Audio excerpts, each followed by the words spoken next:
je suis fatigué de ces constats qui nous amènent à dire oui, les gens ne sont pas d'accord et on fait quoi? On dérégule et on continue à faire davantage de concurrence à l'intérieur du marché intérieur en acceptant que finalement la seule harmonisation fiscale que l'on constate soit une harmonisation par le bas, par la baisse du taux d'impôt sur les bénéfices des sociétés, qu'on n'organise pas la convergence sociale. Où se situent les lieux où ces questions-là sont posées? Si nous devons avoir une discussion franche avec les Allemands, quelle doit-elle être?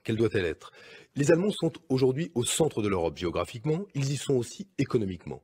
Mais il est une déclaration qui, moi, m'avait à cette époque beaucoup choqué, celle de Wolfgang Schäuble, quand il avait dit « l'Union européenne ne peut pas être une union de transfert ».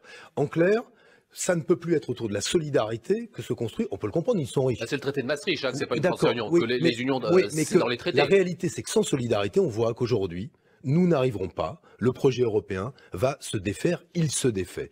Et il me semble que la question qui nous est posée aujourd'hui est d'organiser le serpent social européen selon des modalités qu'il faudra discuter avec nos partenaires, d'organiser l'harmonisation fiscale de façon à ce que, à la fois sur ses ressources propres, l'Union européenne dispose davantage de moyens de mettre en œuvre les politiques publiques qu'elle dit désirables, notamment je pense à la transition écologique. Vous allez voir les Allemands, vous allez voir Merkel, ou bien est-ce que vous faites une union du Sud comme a voulu le faire François Hollande et qui n'a pas marché? Donc est-ce que votre interlocuteur premier, c'est l'Allemagne? Il n'est pas interdit effectivement d'être instruit par l'expérience et de voir ce qui marche et ce qui ne marche pas. Il me semble que de toute façon, le dialogue avec l'Allemagne, il est indispensable. Qui dit qu'on peut passer sans, ou qui dit qu'on fera la stratégie dite de la vaisselle cassée, je n'y crois pas. Je pense qu'on peut être... Ça, c'est pour Montebourg que vous dites ça. Non, mais je le dis pour d'autres, tous ceux qui pensent... Oui, mais... Enfin, c'est lui qui l'a dit quand même. Attendez. C'est lui qui l'a dit quand même.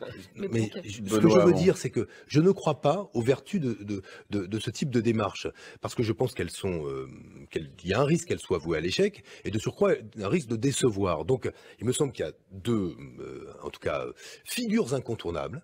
D'abord, le dialogue avec les Allemands, et qui doit interroger les Allemands sur le sens des politiques d'austérité, et donc demain, la capacité ou pas à mutualiser les dettes européennes, à restructurer la dette des pays les plus aujourd'hui abîmés par la crise. Première question, qui est une question difficile pour les Allemands, incontestablement. L'autre question qui nous est posée, c'est, dès lors que les États-Unis disent, par la voix de Trump, et poursuivent la stratégie d'Obama, notre priorité, ça n'est plus l'Europe.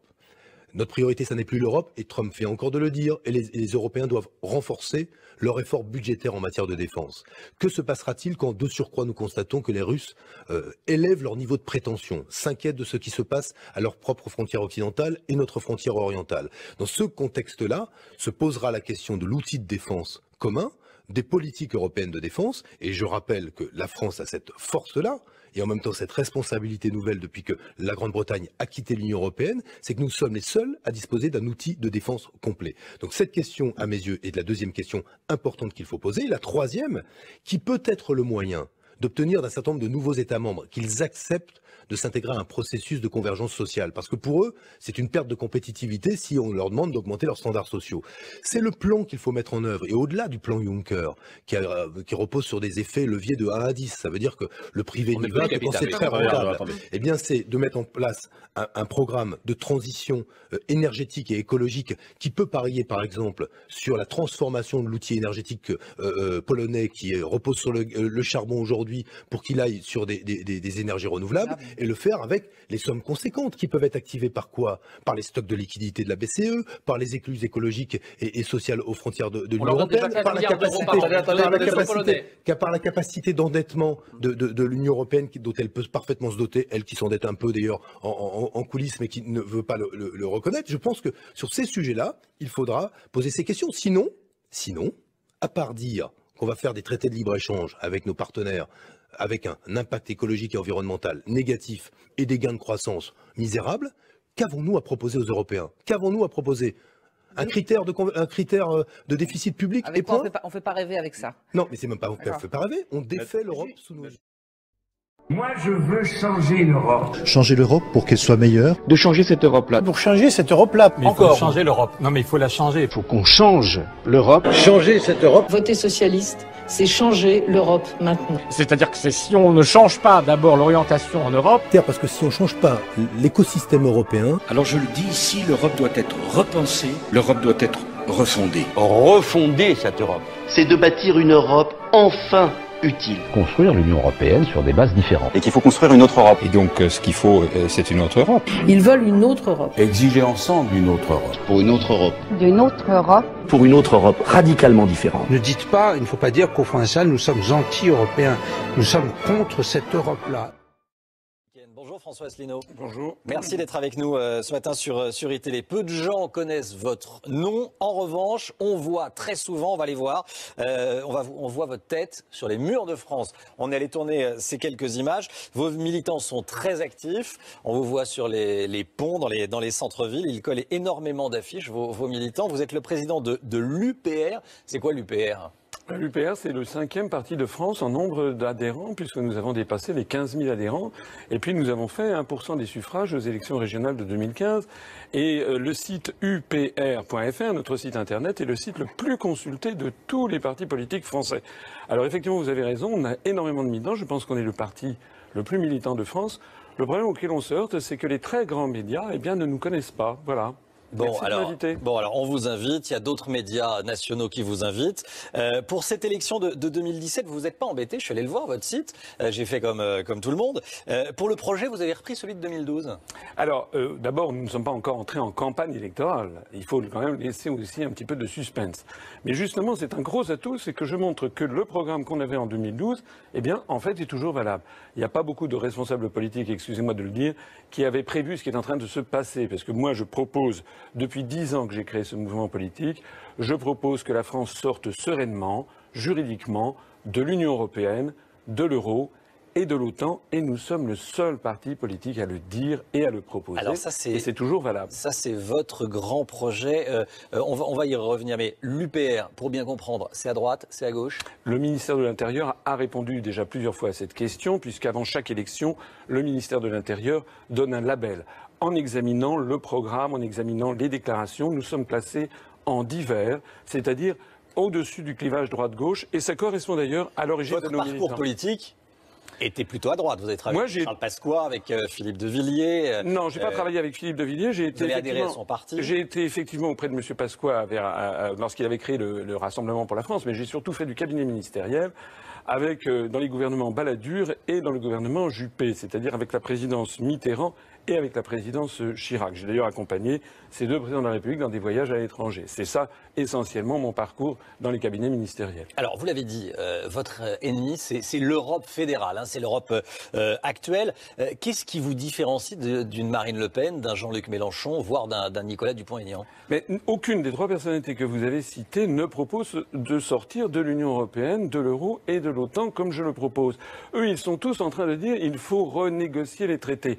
Mais renégocier les traités, on l'avait vu, vous vous rappelez, Jospin en 97 avait dit je vais renégocier les critères de Maastricht. Il n'a rien pu renégocier du tout. Hollande avait dit qu'il allait renégocier le TSCG en 2012, il n'a rien renégocié du tout, puisque pour renégocier les traités, il faut l'accord des 27 autres, on ne l'aura jamais.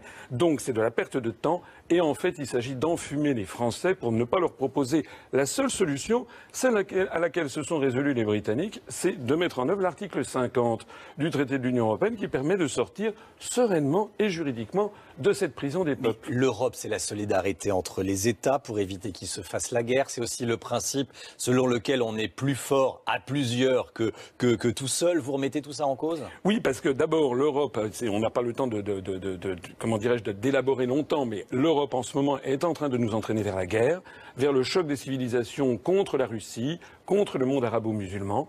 Deuxièmement, vous dites la solidarité, c'est très gentil la solidarité, mais si tout le monde tire dans le même sens, oui, nous sommes en faveur des coopérations internationales, comme par exemple Airbus, Ariane, qui n'ont aucun rapport avec la construction européenne, permettez-moi de le dire, puisque dans Airbus ou dans Ariane, vous avez par exemple la Norvège, les États-Unis, le Japon, etc., qui sont des pays en dehors de l'Union.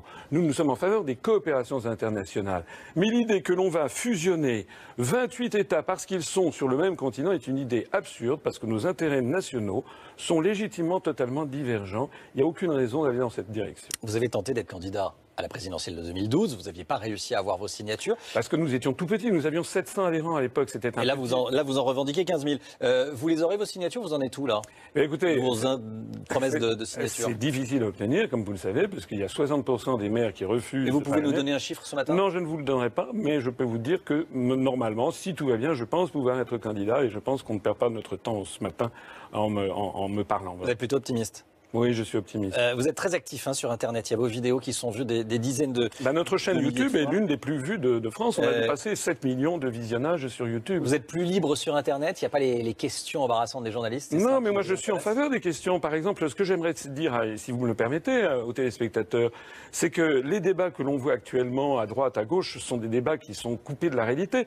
En réalité, toutes les politiques économiques et sociales sont déjà fixées par ce document que je vais vous remettre, qui est le document de la Commission européenne qui date du 18 mai 2016 et qui fixe ce que doit être la politique économique et sociale de la France en 2016 et en 2017, notamment par exemple l'augmentation de la TVA, la baisse de l'impôt sur les sociétés, l'ubérisation de la société française, le démantèlement du droit du travail. Eh bien tout ça, ça veut dire quoi? Ça veut dire que pour la Commission européenne, que les Français votent à droite ou à gauche, finalement, ils s'en fichent complètement. Ils imposent le même programme politique, économique et social. Moi, je veux rendre aux Français leur démocratie.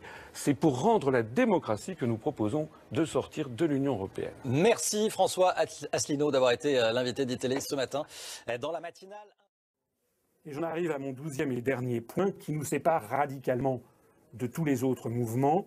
C'est que nous condamnons le principe même de la construction européenne. Nous le condamnons pour toute une série de raisons. D'abord parce que ça ne peut pas marcher. J'explique dans une de mes conférences que c'est un système auto-bloquant, que c'est l'application qui a été réfléchie par les Américains d'un stratagème chinois qui s'appelle le stratagème des chaînes. À ce propos, il y a une question que vous devriez poser à tous les partis politiques que vous rencontrez. Ils sont tous là à dire « il faut que l'Europe marche mieux, il faut que ci, il faut que ça, il faut l'améliorer, je veux une autre Europe ». Mais il faudrait leur dire « mais pourquoi ça ne marche pas depuis maintenant 53 ans? Pourquoi ça ne marche pas? Et la deuxième question, à qui vous reprochez quoi? À qui est-ce que vous reprochez quoi? Parce que vous savez, les adeptes du plan B, au moment de la Constitution européenne, il y a des gens qui vous ont dit il y a un plan B. Mais les adeptes du plan B,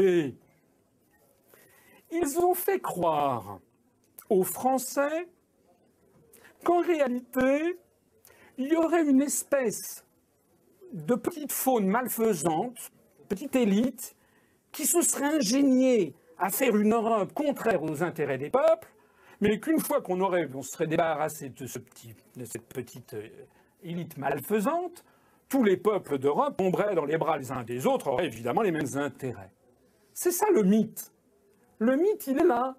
Le mythe, il est que ceux qui sont les partisans du plan B, qui n'ont d'ailleurs jamais pu expliciter, oublient tout simplement de vous dire que si l'Europe, elle est comme elle est, c'est parce qu'elle ne peut pas être autrement. Elle est la sédimentation. Depuis 50 ans, on pourrait même dire depuis plus longtemps, mais depuis 50 ans, la sédimentation de compromis entre un nombre croissant de peuples qui ont des intérêts divergents dans tous les domaines. Donc ce sont à chaque fois des compromis.